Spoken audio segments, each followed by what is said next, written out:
নমস্কার, আমি শিল্পী। আমার চ্যানেলে আমি আপনাদের সবাইকে স্বাগত জানাচ্ছি। আজকে আমি আপনাদের দেখাবো আমাদের আরেকটি কাজ, যে কাজটি হয়েছিল টালিগঞ্জের একটি অ্যাপার্টমেন্টে। এখানে ছিল বিয়ের রিসেপশন, মানে যেটা ছেলের বাড়ির তরফ থেকে হয়। আমাদের দায়িত্ব ছিল পুরো ডেকোরেশনের। অ্যাপার্টমেন্টের কমিউনিটি হলেই হয়েছিল রিসেপশন সেরিমনিটা। তো ওনাদের পছন্দ ছিল ডেকোরেশনের থিম হবে পিচ অ্যান্ড পিঙ্ক। সেই মতোই হয়েছিল পুরো ডেকোরেশনটা, এবং ওনারা চেয়েছিলেন সবকিছু হবে খুব সিম্পল ওয়েতে, খুব সিম্পলভাবে। তো সেভাবেই আমরা চেষ্টা করেছিলাম পুরোটা করার। আর সেভাবেই হয়েছিল গেট, বউ বসার জায়গা, অ্যাম্বিয়েন্স ডেকোরেশন, এই পুরো সাজানোর প্রসেসটা এভাবেই হয়েছিল। আর এটা ছিল গেট।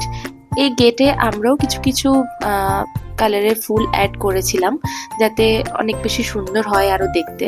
ক্লায়েন্টের তো একটা পছন্দ থাকেই, কিন্তু আমরাও চেষ্টা করি আমাদের কিছু ইনপুট দেওয়ার বা আমাদের কিছু পছন্দ অ্যাড করার, তাহলে আরও ভালো লাগে। আর আপনারা জানান আপনাদের কেমন লেগেছে, সেটা অবশ্যই কিন্তু কমেন্ট সেকশনে জানান।